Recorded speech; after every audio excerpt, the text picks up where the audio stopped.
आगे दिखाया जाता है। कैंग सोचता है बेवकूफों की तरह। चार्ज करने के बाद मुझे एक बात समझ में आ गई कि ये अंडे को पत्थर से मारने जैसा है, और ये उतनी बुरी बात भी नहीं है क्योंकि मेरे पास अनलिमिटेड सप्लाई ऑफ एग्स है। बट मैं अफोर्ड नहीं कर सकता रिसरेक्शन के हर पेनल्टी को, तो मुझे इन सबको इंडिविजुअली हराना होगा।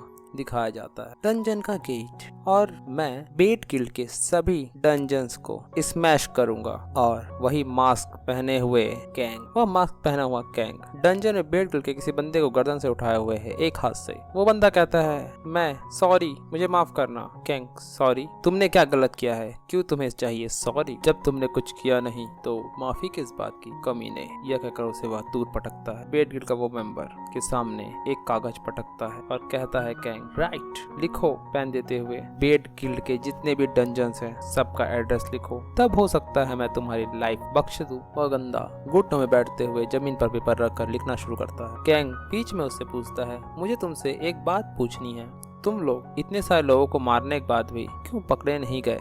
क्योंकि चाहे तुम कोई भी काम कितने भी छुपा कर करो, तुम्हारी पूंछ इतनी लंबी थी, तुम्हारे कारनामे इतने ज्यादा थे कि कोई ना कोई तुम्हें पकड़ ही लेता। क्या तुमने पुलिस को रिश्वत दी थी या कुछ और? वह बंदा कहता है हाँ, मुझे भी बस यही पता है, पर मुझे डिटेल नहीं पता। हम हमेशा ऐसे डंजन लेते थे जहाँ सीसीटीवी कैमरा पास में ना हो। Oh okay. और वह लिस्ट कैंग को देता है। मैंने सारे जानकारी लिख दी है।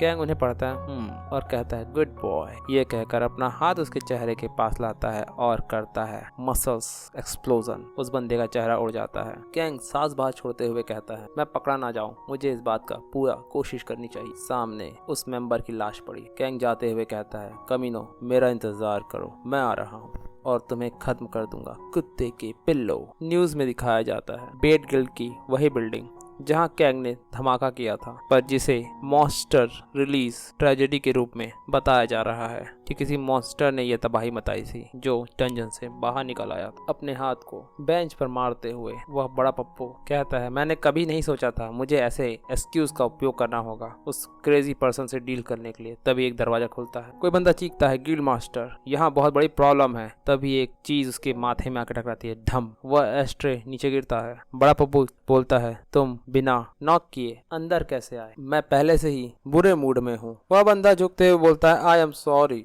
I am very very sorry. और वह कहता है वह दोबारा दिखा है। यह सुनते हुए बड़े पप्पू की चेहरा गुस्से से लाल हो जाता है। वह पागल जो सिर्फ हमारे गिल्ड पर ही धावा बोल रहा है। हाँ, उसने अब तक हमारे 60 डंजन्स और लगभग 100 गिल्ड मेंबर्स को मार चुका है। बड़ा पप्पू मन में सोचता है ओह कौन है वह कमीना, और वह क्यों इस परेशानी भरे समय में सिर्फ और सिर्फ हमारे डंजन पर निशाना साध रहा है। मैं जितनी ज्यादा लोगों को भेजता हूँ उतनी ज्यादा कैजुअलिटी होती है। बड़ा पप्पू कहता है अब चाहे जो भी हो जाए सभी लोगों को डंजन में जाना है अपनी शिफ्ट की चिंता किए बिना, और उन्हें बोलो बारी बारी से सोएं। अगर तुम समझ गए हो तो दरवाजा बंद करो और निकलो यहाँ से। उस बंदे के माथे से खून बह रहा है, पर फिर भी वह यस सर बोलते हुए दरवाजा बंद कर चला जाता है। बड़ा पप्पू सोच रहा है वह बंदा मारा गया और फिर उसकी बॉडी गायब हो गई, और 2 दिन बाद कोई क्रेजी बंदा अटैक कर मेरे डंजनों को तबाह कर रहा है। एज एक्सपेक्टेड मुझे शुरू में लगा था कि कुछ तो गड़बड़ है, और मेरे क्वेश्चन को आंसर देने के लिए यह इवेंट साफ करता है कि वह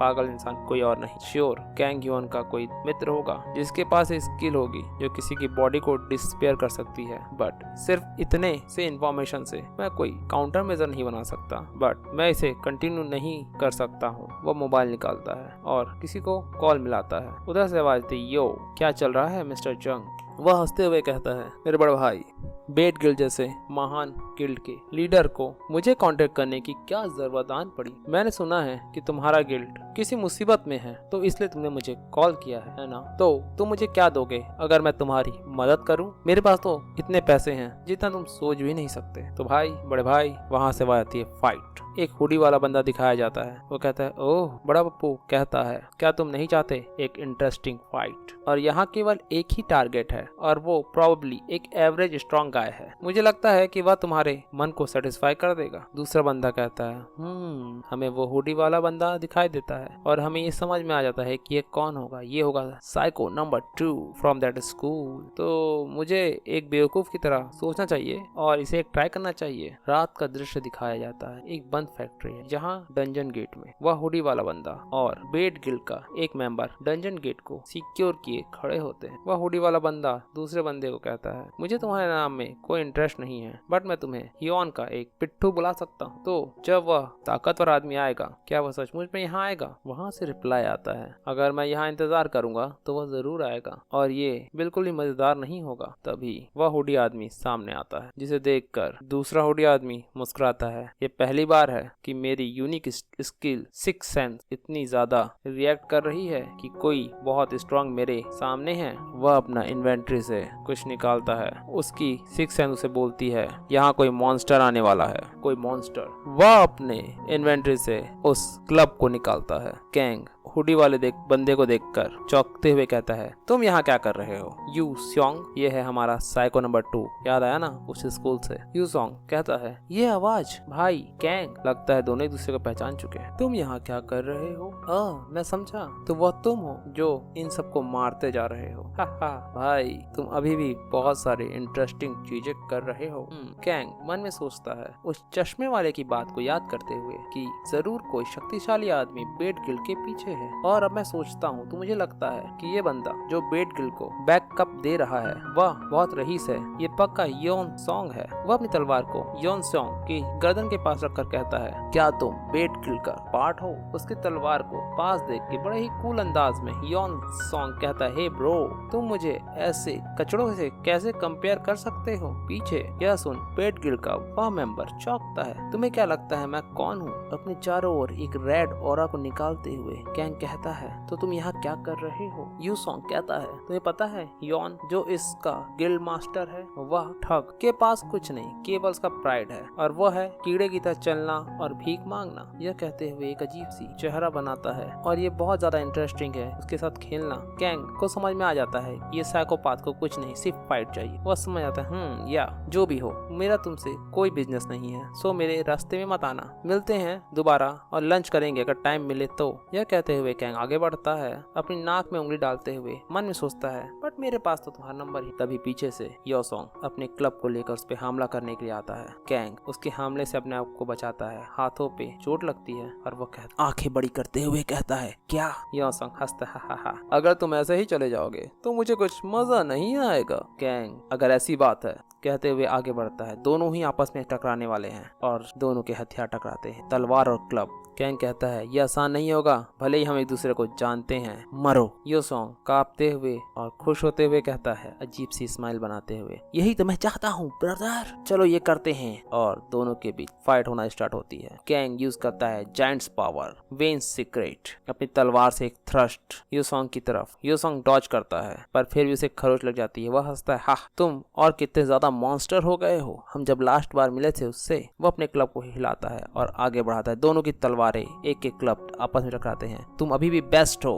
कहते हुए वो चिल्लाता है, हंस रहा है पागलों की तरह यो सॉन्ग। कैंग बोलता है, ये बैटल बस एक हिंड्रेंस है मेरे प्लान में, मुझे इसे जितनी जल्दी हो सके खत्म करना होगा। तभी यो सॉन्ग एक लंबा सा वार करता है, बट यहाँ कैंग की आंखें बड़ी है, चेहरे में एक क्रीपी सी स्माइल है और वह इस फाइट को रियल में एंजॉय कर रहा है। आखिर वो एक बैटल मैनियाक ही है। यो सॉन्ग भी एक साइको की तरह हंसते हुए कहता है, ये एक्सप्रेशंस मुझे पता है तुम इसे एंजॉय कर रहे हो, है ना?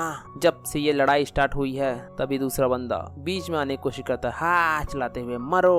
बट वह क्लब योन सॉन्ग ने उस पे दे मारा, उसकी गर्दन उड़ जाती है, वह वहीं ढेर हो जाता है। योन सॉन्ग कहता है, मुझे बहुत मजा आ रहा था और तुम बीच में आ रहे थे, तुमने सब कुछ बेकार कर दिया। वह लाल और उसके सामने दिखाई दे रहा है। कैंग मन में सोचता है, ये दोनों पक्का सेम साइड में नहीं है, फिर भी कैसे ये इतनी आसानी से इसे मार सकता है? योन सॉन्ग कहता है, सांस को बाहर छोड़ते हुए अपने क्लब को इन्वेंट्री में रखते हुए कहता है, मुझे मजा आना बंद हो गया, मैं बोर हो गया, मुझे रियली एक फाइट चाहिए थी। अपने गर्दन पे हाथ रखते हुए बोलता है, मैं तुम्हारी फोर्स को दोबारा ज्वाइन कर सकता हूँ, बट मैं योन द्वारा भी हेट नहीं किया जाना चाहता। कैंग मन में सोचता है, पर वह तो तुम्हें बड़ा पप्पू वैसे ही नफरत करता है, तुम पागल इंसान। हे सॉन्ग बोलता है, बाय द वे ब्रो, तुम्हें पता है बड़ा पप्पू कैसा इंसान है? कैंग कहता है, एक बेवकूफ। यहाँ योन सॉन्ग बताता है, बड़ा पप्पू एक मेजर रईस इंसान का नाजायज औलाद है जिसके पैसा है, खूब सारा पैसा, पर चूंकि वो जायज नहीं नहीं है, इसलिए वह एक रैग टैग ग्रुप में शामिल हो जाता है। और कैंग को ऐसी स्टोरी बिल्कुल पसंद नहीं है। वह मन में बोलता है मुझे इस दुख भरी कहानी में नहीं पड़ना है। वह कहता है तो क्या हुआ, अगर वो रईस फैमिली से आता है तो क्या उसे कोई टच नहीं कर सकता? अगर मैं ऐसे किसी चीज से डर जाऊं तो मैंने इसे शुरुआत करना ही नहीं था। योन सॉन्ग उसके कंधे पे हाथ रखते हुए बोलता है वेट रुको, आखिर तक मुझे सुनो ब्रो।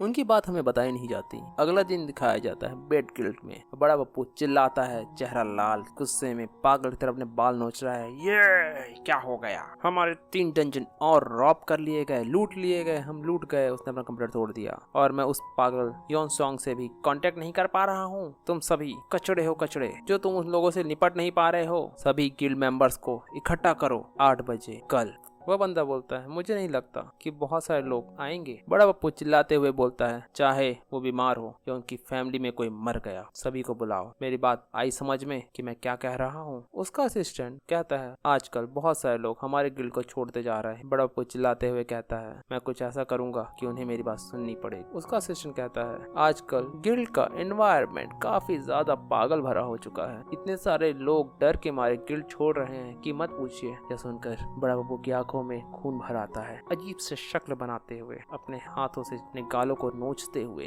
वह और चिल्लाता है। तभी उसके मोबाइल बजता है, घन। वह देखता है ये कौन मुझे कॉल कर रहा है। उसे नहीं पता मैं गुस्सा हूँ, ये कोई रिस्ट्रिक्टेड आईडी से कॉल है। आवाज आती है, वह उस वॉइस को शायद पहचान जाता है, मुस्कुराता है और मन में सोचता है लगता है चीजें आसान होने वाली हैं। सोशल मीडिया में कुछ चल रहा है, कोई कह रहा है कि बेड गिल्ड में कुछ अजीब सी बातें हो रही, उनका FR रिजेक्ट कर दिया गया। कुछ ऐसी चीजें चल रही हैं जो बेड गिल्ड को बदनाम कर रही है। यहाँ दिन के उजाले में मास्क पहने हुए कैंग और योन सॉन्ग खड़े हैं। योन सॉन्ग कहता है लगता है जो हम चाहते थे वह चल रहा है। हमने बस कुछ हफ्ते ही, 1 हफ्ते में इतने डंजन तोड़े कि बेड गिल्ड टूट गया है। वो एक डंजन से बाहर आ रहे हैं, डंजन का डोर गायब हो रहा है। कैंग कहता है बिल्कुल सही, लगता है टाइम आ गया है सबको रैप करने का। योन सॉन्ग कहता है ये मजेदार था बट दिक्कत ये है तुम चीजों को कैसे वार्म अप करना चाहते हो, खत्म करना चाहते हो। कैंग बोलता है चलो मैं तुम्हें बताता हूँ, यहाँ और ध्यान से सुनो। वह उसे उसके कानों में कुछ कहता है और जिसे सुनकर साइको 2 भी हैरान हो जाता है। तुम पागल हो गए हो ब्रो, आखिर ऐसा क्या कह दिया कैंग ने उसके कानों में? जानने के लिए मिलते हैं अगले पार्ट में सोलो रिसरेक्शन के ऑन हीरो शॉर्ट्स।